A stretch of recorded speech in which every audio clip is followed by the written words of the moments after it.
Hi guys, it's Matt here from Maxon UK, and in this festive tutorial I'm going to be showing you how to make your own little cartoony Christmas pud.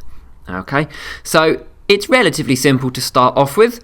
Funnily enough, I'm going to start off with a sphere. And hey ho, my Christmas pud is done. Thank you for watching. No, it's a little bit more to that, but largely it is just going to be texture.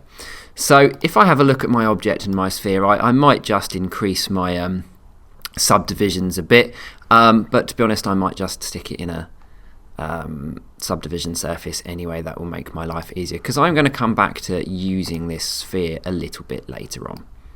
Okay, so we've got our nice sphere, but let's have a look at what texture we need. Okay, so a lot of stuff to do with good modelling and good looking stuff is down to textures. So let's create our new material and place it on there, and let's just have a look at what we need to do. So under the colour, we're going to be using a lot of layers, as I find that's one of the best ways of piecing things together. So let's have a look at our layers. Okay, let's go in and then let's create some noise channels because, you know, we can't really get anywhere without noise. So let's nip into here, and I want a nice sort of decent noise, something that's a little bit grainy, a little bit craterous. Okay, something like that. Which isn't too bad, and let's have a look at changing some of our colours. So I want something sort of brown basically, and then I wish I'd stopped doing that, and then a lighter brown.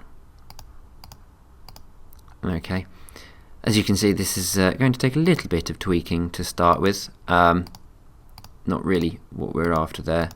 I'm not going to change my reflectance. I'm just going to lower that specular a bit just so I can see what's going on, and lower the strength as well. There we go.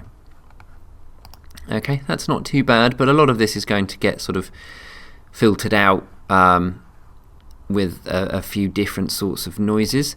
So let's add in another noise, and this time we are going to choose my favourite, FBM, just because of the amount of noise that it normally has in it. Nice sort of gritty, grainy texture.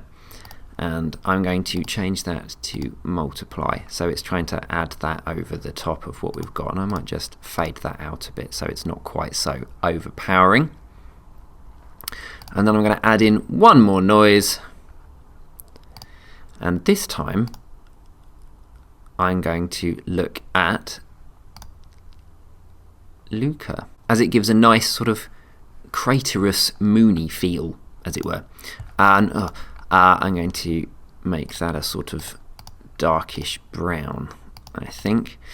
And then I'm going to choose a sort of overlay. So we're starting to get, you know, more detail coming through. And if I just give that a quick render, you see it's starting to look a little bit interesting. It looks very flat and ball-like at the moment. That's because I haven't really done anything exciting to it yet. We're getting some, you know, sort of like pitted and some little bits like that. Maybe we could have a look at some of these settings and see if we can sort of increase the certain colours so that we're getting more flatter areas. There's more gradients there, which is quite nice. You know, you can whack up the brightness and stick up the contrast, and you can see, you know, it's sort of working its way. Maybe lower the levels a bit so that we're getting some definitive areas of light and dark. Might just bring that back down. There we go. So we're getting a few sort of flickers of different things, like, you know, there's different parts or raisins or cakey things all in this nice little Christmas pud. And because I'm happy with that, I'm going to copy that channel and I'm going to paste it directly into the bump. Okay, and that means that we can start to what I would desaturate some of these. So I'm taking out all of the colour, which I find, oh look at that, that's really cool, will mean that it works better as a bump channel. So if I just come out of this and have a quick render, oh, you can see, yeah, we're getting these little crevices and these little cracks, and it's starting to work its way out. Let me see if I can increase that a bit by upping the width of that specular, maybe the strength a tad.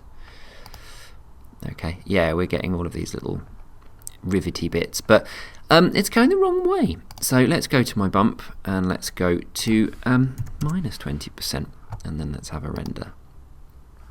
There we go, and we're starting to get those little sort of cracks and crevices, you know, where the crumbs of the pudding have started to push away. And then I'm going to copy this, and I'm going to add it into displacement just to give us a little bit more of a displacement, really, just to really change that. And I'm going to need to make sure that sub-polygon displacement is on.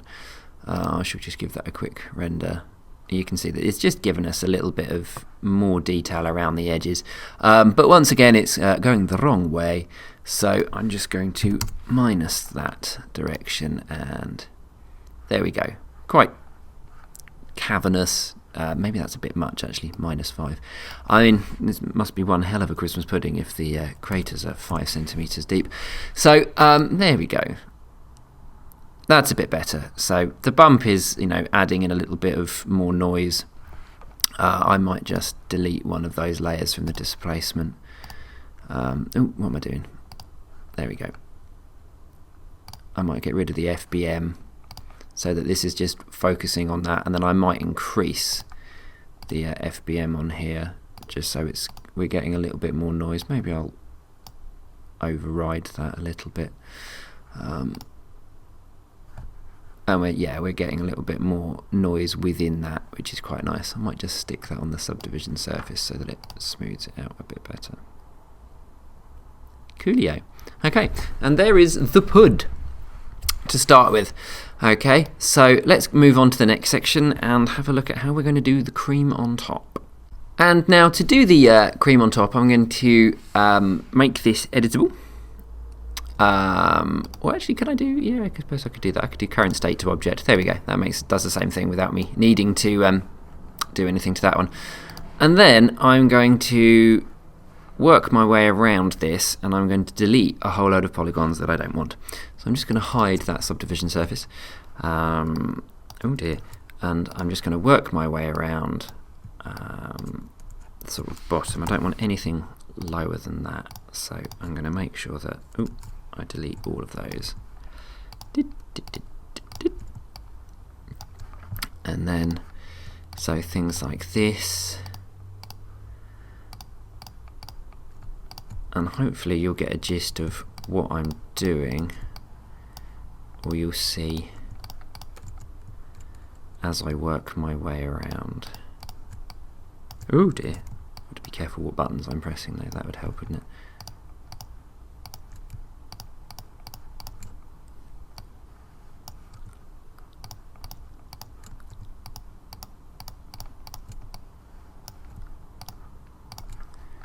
Okay, there we go.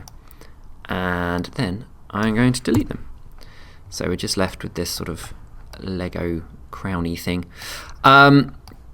which is fine. And then I'm going to just make sure that I control all of the points and just optimize. It just gets rid of all of my unused points.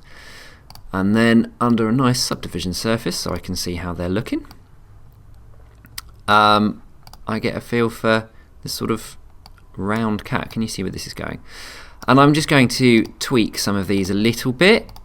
So maybe if I've got one of those, I'll move it down. If I've got a couple of those, I will squeeze them in a bit so that they're just finishing to a bit more of a point than perhaps they would be, well, otherwise.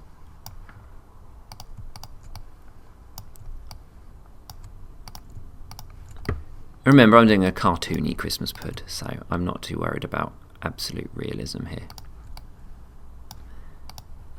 Maybe I could do those ones as well.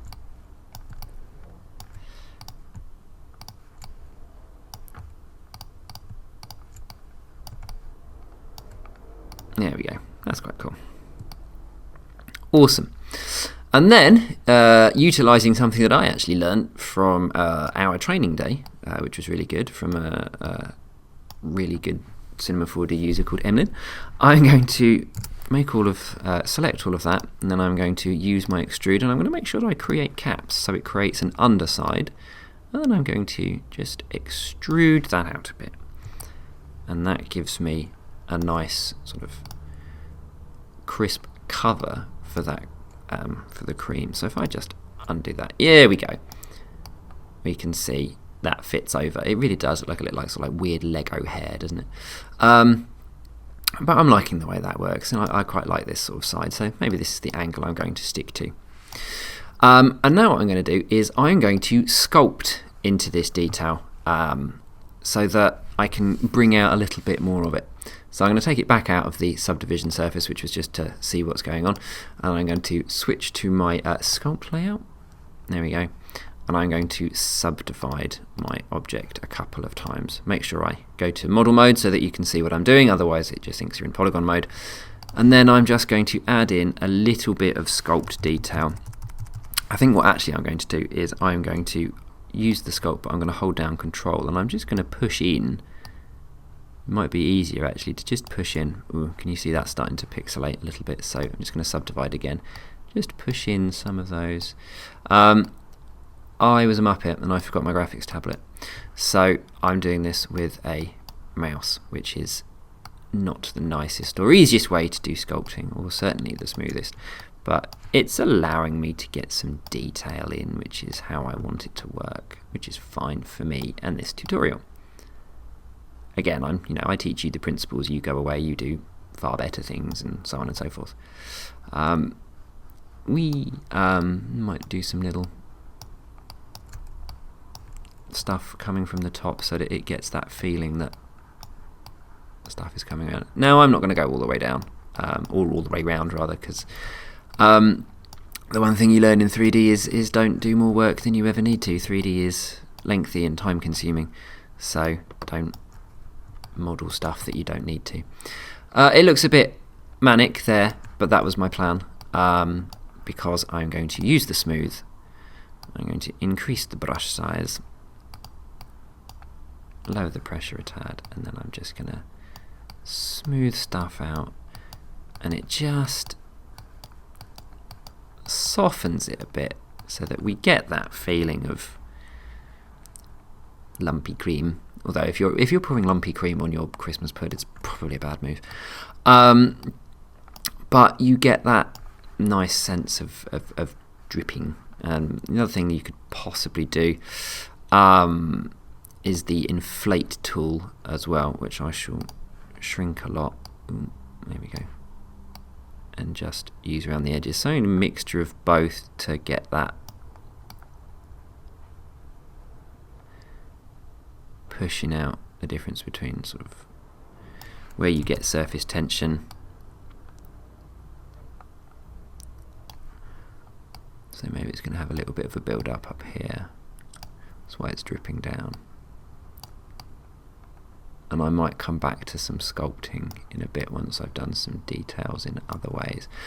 And then smooth it out again, just so it's a little bit softer.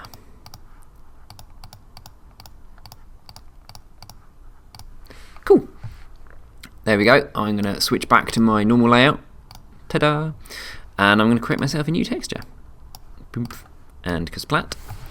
And to be honest, it's not far off what I want it to be, which is a slightly off-white. Maybe I want a slightly off-white yellow, just so it's a bit creamier. And then look at my reflectance, and I want to make it quite shiny. So let's up the reflectance, specular strength and width, and just give ourselves a nice sort of emphasis there. There we go. That's not looking too bad. Maybe it's a bit of a burnt Christmas pudding. Maybe I need to increase the colour of that a little bit. Either that or someone set it on fire too much with the brandy. But there we go. So that's how I would do the cream side. Let's have a look at how we would do the holly. Okay, so to do the holly, I'm going to utilise a spline. So I'm just going to do the top-down view, and I'm going to give myself, well, basically I'm going to draw the outline of the holly. So I want to give myself a nice long sort of stalk so that it can go into the Christmas Pud. And I recommend severely using reference material, which I am currently not doing. But I have been staring at Christmas Puds and hollies for the last, I'm not sure how long. So I have sort of reference images for what I was doing when I practiced this tutorial. So just have a look at, you know, how sort of hollies go, and some of their branches are a little random about how sharp and stuff they get. And don't worry that this isn't looking particularly holly-like at the moment. I will get to that shortly. So they don't necessarily look symmetrical as much as Photoshop people would like you to believe. So I'm going for a little bit more realistic holly, and it's all going to be a little bit all over the place. And maybe I can add some more stuff in if I particularly want to in a bit.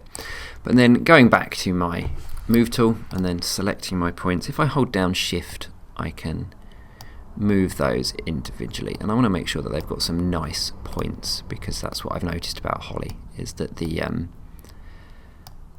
sharp bits are very sharp. So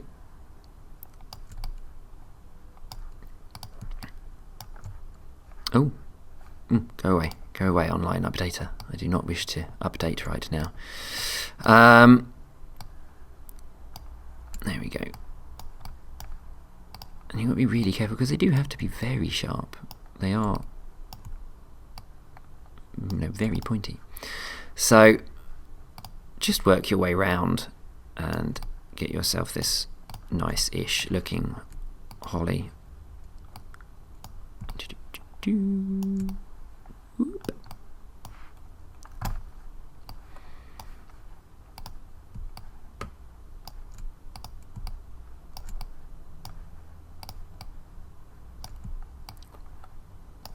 There we go. When we've got something that sort of looks like a holly leaf-ish, hopefully. May have just spread those out a bit. Just change the angle that they're all spiking at. Cool, there we go. So that is the outline, and to make 3D I'm going to put it in an extrude nabs. Boom. But I don't want it going that way, because that's extruding in a very odd direction. So I want it like that. Now it might seem a bit strange that I'm working in that fashion, but all will make sense eventually. So I have my my holly sort of leaf there, and it's extruding in that fashion. Then what I want to do is I am going to current state to object, and then I'm going to hide this as well. No, I don't want to do that. I've missed a step, so I'm going to undo that. And using my extrude, I am going to create a cap, and I'm going to create a regular grid. And I'm just going to try that at 10 centimeters, and let's see how that looks. Will it show me? Yes, it will. Yeah, that'll probably be alright. I might make it 5 because... Oh, no. Sorry, I might make it 20 because then I'll subdivide in a bit. That'll do. Current state to object, and then I shall hide my extrude nibs. And I'm going to go back to sculpting.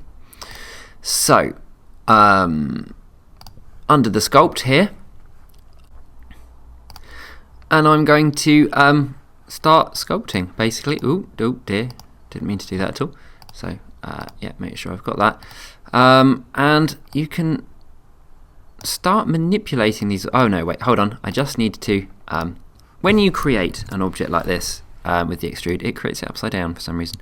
So I just need to reverse the normals, and then using my sculpt, hey, there we go, I can start to pull these without even needing to sort of like add a sculpt tag and stuff. But you can't see much detail, so what I'm going to do is I'm just going to put it into a hypernibs. Sorry, subdivision surface, old school language there. Ground shading, and there we go. And I can just basically I'm just going to carve into this a little bit, just to give that impression that there is like the veiny stuff going on. And we can move some of these things about. yeah, so getting the grab section and then just giving them, you know, like the way holly leaves sort of really go all over the shop, and they curl and they muster and they, you know, kink and go pointy and hurt everybody and stuff. So yeah, I'm just going to manipulate some of these. It does look a bit flat at the moment, but don't worry, this will all be part of my master plan.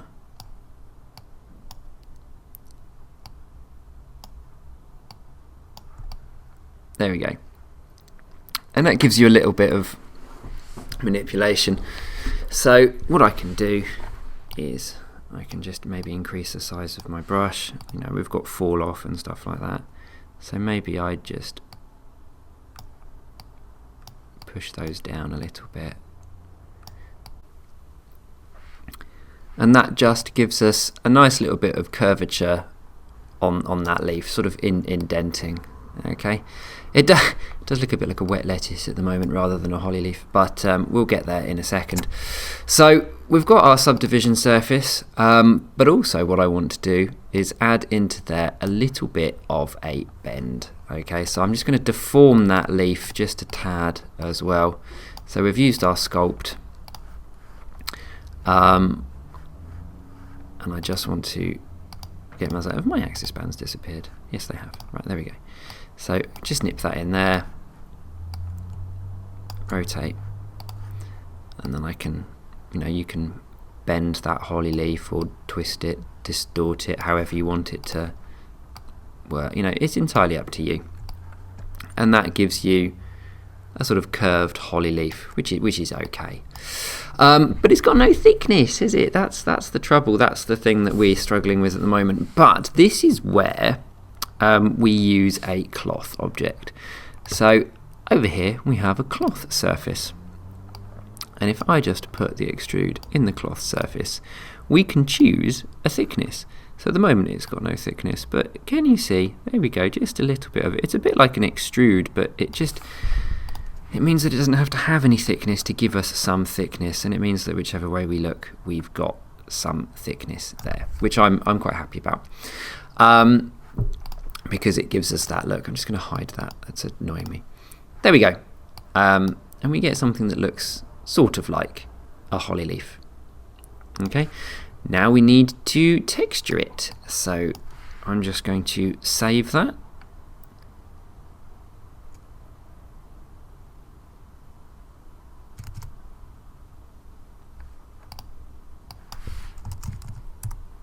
Or leaf. Leaf? Or maybe leaf, I don't know. And then I'm going to go into 3D paint, because I'm going to paint onto this because I think it's going to be the easiest thing to do. So I need to create a new material, and I'm going to apply it to my leaf. Boom. That's the one that I want to be working on, and I'm just going to do my wizard. So it's the material that I want to be working with. Yes. Recalculate UVs if you want to, really don't mind, because I'm going to be doing whatever I like to this. Colour is the only one that I want to be painting onto. The rest I shall deal with their own channels. So that's fine. Click finish, close. Okay, cool. So let's find a nice darkish green, and let me paint onto my object.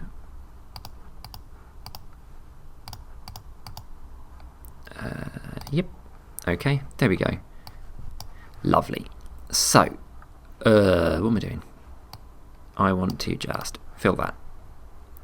And then I'm going to make sure that that paintbrush is bigger, and it completely covers that.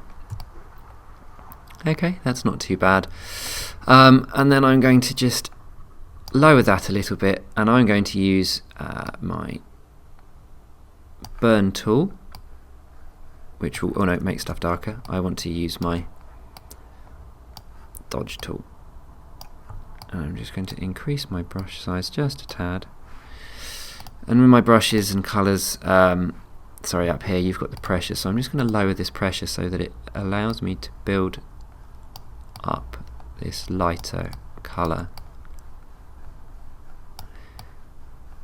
you see it is just starting to bring this up. And remember, I'm trying to do a cartoonish sort of Christmas Pud. I'm not worried too much about absolute realism. I am, however, just under my material, going to turn off my reflectance for the moment, just so I can see what I'm doing.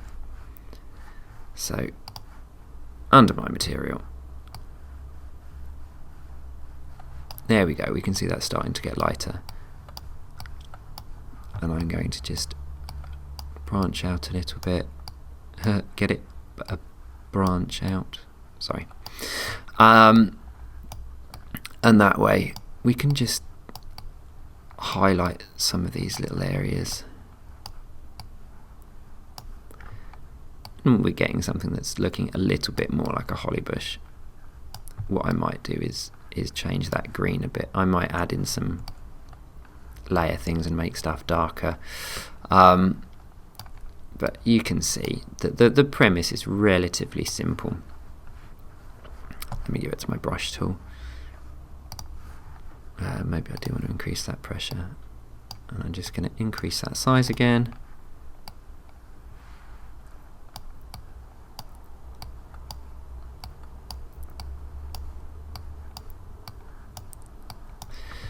That green is awful, isn't it? So what I might do, under my material, we've got my colour in the layer. I'm going to add in a layer option, and then I might choose an effect, brightness, contrast. I might lower its, ooh, that's interesting. I might lower its brightness, not too much, but there we go. We can start to see something that looks a little bit better.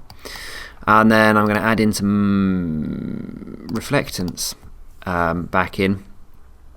Now the holly stuff is they're quite waxy, so they do have quite a wide sort of aspect in that way, but I'm going to add in some reflection. I know it sounds very odd, it's a Terminator holly bush, but I might add in a little bit of roughness and just a little bit of lower that reflection so that there's a little bit more of that waxy feel. But definitely under the bump I'm going to want some form of noise. Just have a look in there. Let's have a little drop down here. There is some stuff that sort of looks like leafy sort of things. I mean, if I have a quick render, no, I think not. So let's have a look. Let's see what we've got. And that's what I've just chosen, isn't it? FBM. Maybe the Voronoi. Displaced Voronoi. Ooh, maybe. Ah, that looks a little bit better. Scale's a bit large, so let's whack that to say 50% and do another render. There we go. The bump might be a bit harsh at the moment, so there's a little bit of, I've made an interesting lizard. So I might just lower that a little bit. And the reflection, I really am going to nip its reflection right down. And cool, that's not too bad. I quite like that. So what I shall now do is I've got my my lathe. I shall copy and paste this into my other file. So my subdivision surface I shall copy, and I shall window, and then I shall go to that, and I shall paste that in.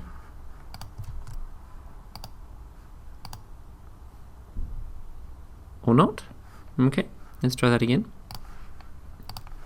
So, edit, a copy, and then window, edit, a paste.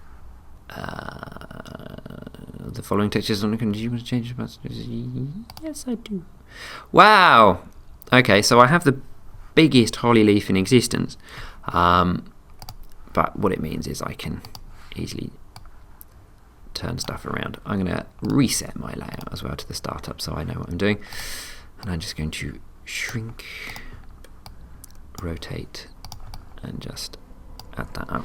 So using a variety of views, maybe I should go for the whole kit and caboodle, and I shall make sure that everything lines up basically and is a little bit smaller. Either it is the tiniest Christmas pudding in the world or the world's largest holly bush.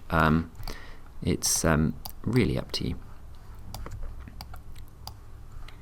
So there we go.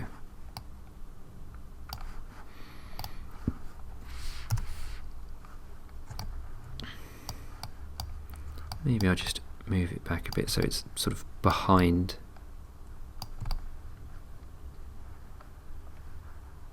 Yeah, it's not too bad. So we're sort of in the middle of the Christmas Pud where you put it on top. That's not too bad.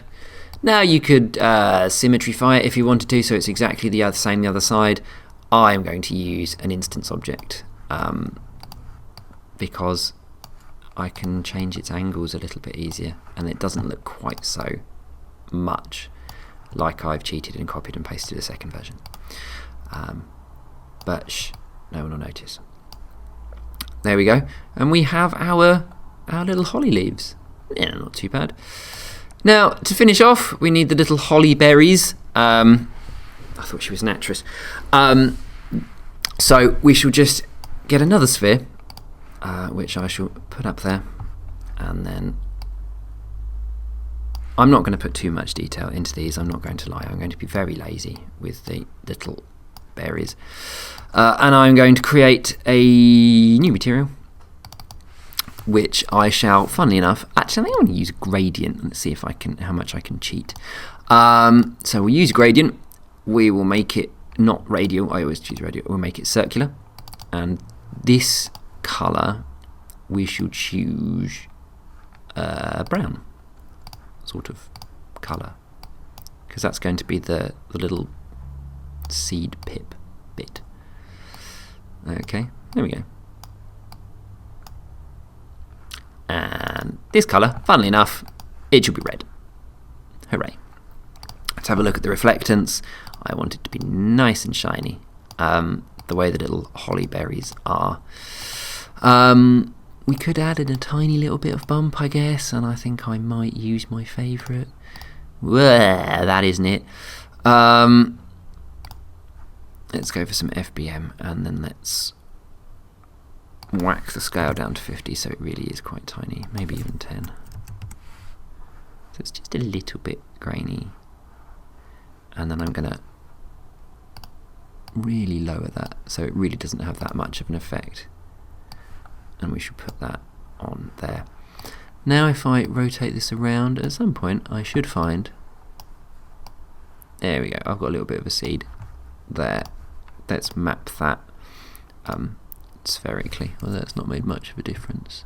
Ooh, flat, no. You can go cubic, but it will go a little bit funny. So spherical, what I might do is just adjust that and then adjust its position.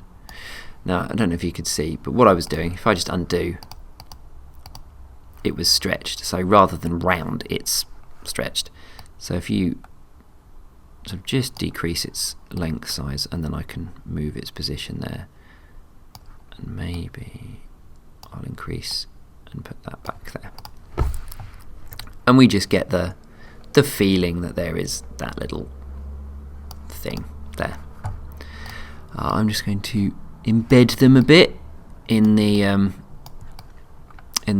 cream, and I'm going to, well, again, you can copy and paste. I mean, there isn't that much detail in it, but just in case I choose to change anything, I'm going to stick another instance there, and then I'm going to create another one, and I'm just going to put that on top so that you've got the feeling that there's branches and stuff everywhere. And remember when I said that I was going to work into that sculpt a little bit more? Well, that's what I'm about to do to this. So go back to my Sculpt tool, and I'm just going to shrink that down. But I'm just going to sculpt a little bit into here so that you get the feeling that they have been squidged in. Maybe subdivide one more time so that's nice and smooth.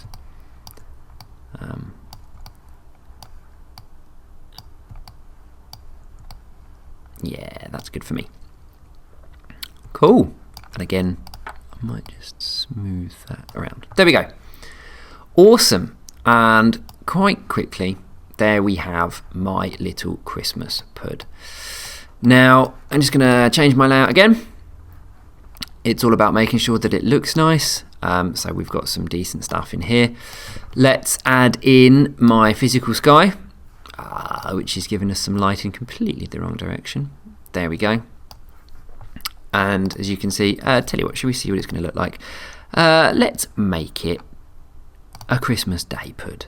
So 12 o'clock, we're all sitting down. Maybe it should be 2 o'clock. So we're just about to have our Christmas pudding. We've all had dinner. We're absolutely full of food. Turn on ambient occlusion and global illumination the way you do on Christmas Day. And then let's have a quick render and see how this looks. Yep, there we go, guys. Our little Christmas Pud is ready. It's our cartoon Christmas Pud. I hope you guys have a wonderful festive season and a nice relaxing time. And I will catch you guys in the new year. Take care from all of us at Maxon UK. Thanks for watching, and don't forget to subscribe or check out blog.maxon.co.uk.